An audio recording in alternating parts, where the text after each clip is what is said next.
Hello বন্ধুরা, আসসালামু আলাইকুম। কেমন আছেন আপনারা? এই যে আমরা আসছি ছাদে পাইপ ফেলানোর জন্য আমাদের পার্শ্ববর্তী এলাকায় নতুন একটা কাজে। সেলো টিপ দিয়ে আমরা ফ্যান বডি বক্সগুলো ফুলগুলোর পর পাইপগুলো যে বিছানো হয়ে যাচ্ছে। দেখেন কীভাবে যাচ্ছে আমরা। এই যে দেখুন, এগুলো আমরা লাগিয়ে দিয়েছি। এখন বর্তমানে মেন লাইনটার কাজ করা হচ্ছে।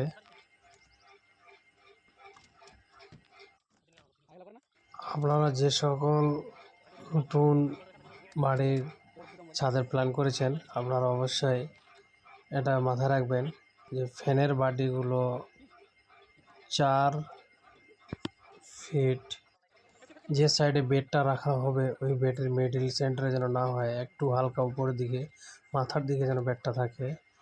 অবশ্যই এটা মাথায় রাখবেন। আর আপনি যে ইলেকট্রিশিয়ান দিয়ে কাজ করাবেন তাকে এই কথাটা বলবেন। আমাদের ভিডিও ভালো লাগলে, এরকম ইলেকট্রিশিয়ান ভিডিও দেখতে চাইলে অবশ্যই লাইক করে কমেন্ট করে